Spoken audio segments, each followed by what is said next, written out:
Frères et sœurs, on a pour ce dimanche probablement l'évangile qui a le plus marqué notre humanité depuis que Jésus a adressé ses paroles. Alors, vous avez vu, ce n'est pas un récit imagé, ce n'est pas une guérison, ce n'est pas un miracle, mais c'est cette parole fondatrice de la loi nouvelle. Et je pense que si jamais je demandais à chacun quel est le cœur de cet évangile, je pense que vous diriez tous facilement « aimez-vous les uns les autres, comme je vous ai aimé ». Il n'y a pas de plus grand amour que de donner sa vie pour ceux qu'on aime. Vous voyez, ces paroles, ce commandement nouveau, je crois qu'elles sont à la source de toute notre civilisation chrétienne. Et j'imagine combien les parents, vous essayez d'enseigner cela à vos enfants. Et combien vous le vivez en donnant votre vie quelque part pour eux. Comment est-ce qu'à travers, par exemple, la pédagogie scout, on essaye, dès le plus jeune âge, pour la meute, la ronde, la clairière, de dire, voilà, la bonne action quotidienne. Et c'est vrai combien cette parole est importante, parce que c'est en se donnant qu'on se trouve soi-même, c'est en exerçant la charité que notre vie prend sens. Et pourtant, je voudrais ce soir comme questionner ce commandement nouveau, peut-être y voir même un certain risque. Parce que, oui, si jamais on garde cette phrase de Jésus peut-être un petit peu seule, le fait de donner sa vie pour ceux qu'on aime peut conduire, vous le savez, à un épuisement. Quand on ne fait que de se donner, on se perd aussi soi-même. Il y a un danger à être seulement dans le devoir de se donner, et d'en rester à une valeur morale, et qui quelquefois peut tourner même à une certaine culpabilité. Tu ne te donnes pas assez. Et ça, c'est la fausse vision de la vie chrétienne, du toujours plus. Vous savez, avec cette culpabilité, oui, c'est vrai que j'en fais pas assez. Vous n'aimez pas assez vos enfants. Hein, vous ne faites pas assez pour eux. Tu ne fais pas assez pour ton époux, pour ton épouse. Tu ne travailles pas assez. Et l'oubli de soi, l'abnégation, peut se transformer aussi en manque de respect de soi-même, manque de respect du don de Dieu, peut-être même jusqu'à une certaine autodestruction. Et pourtant, il faut garder, bien sûr, cette parole de Jésus. Il n'y a pas de plus grand amour que de donner sa vie pour ceux qu'on aime. Alors, regardons le Christ ce soir, contemplons-le, pour découvrir ce qui est à l'origine de son don. Je reprends juste le début de l'Évangile. « Comme le Père m'a aimé ». Voilà la source.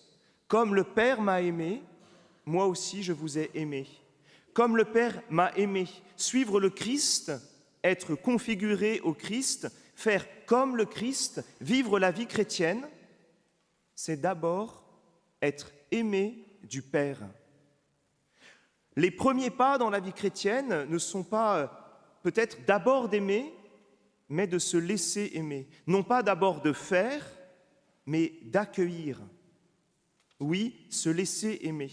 Et pour se laisser aimer, eh bien, il faut être avec Jésus, il faut être en Jésus, il faut vivre les choses par Jésus. C'est lui qui est le chemin, la vérité et la vie. C'est lui qui me montre comment me laisser aimer, comment être fils ou fille de Dieu. Et vous le savez, c'est bien notre vocation baptismale, d'être enfant de Dieu. Mais comment être enfant si jamais nous ne nous laissons pas aimer par notre Père du ciel ? Et le Christ est celui qui se laisse engendrer de toute éternité, c'est-à-dire qu'il y a cet amour qui lui est donné du Père de toute éternité et qui le vivifie. Oui, c'est l'amour du Père qui est source. Alors, comme le Père m'a aimé, moi aussi je vous ai aimé. Parce que je me laisse aimer par le Père, alors oui, je peux t'aimer. Le Christ tire son amour du Père. Et alors oui, il livre sa vie, il offre son cœur sur la croix. Jésus va jusqu'au bout de l'amour parce qu'il est aimé par son Père, parce qu'il s'est laissé aimer, parce qu'il n'y a aucun obstacle entre lui et son Père. Je voudrais vous partager une idée qui est peut-être un petit peu difficile à mettre en mots, mais est-ce que la croix est le lieu de la mort ou de la vie ? Est-ce que quand Jésus va donner sa vie à la croix, Est-ce qu'il s'épuise ou est-ce qu'au contraire, il n'est pas plein de vie? Et on voit bien le résultat, le Christ, à la croix, ne meurt pas, il ressuscite. Ou plutôt, oui, il meurt, mais il ressuscite parce que justement, son don est tellement fécond qu'il a raison de la mort. Et vous voyez bien ce que je veux essayer de vous dire, c'est comment est-ce que nous nous donnons? Est-ce que nous nous donnons en nous épuisant ou est-ce que nous nous donnons en étant féconds? Alors peut-être regardons les implications concrètes pour notre vie.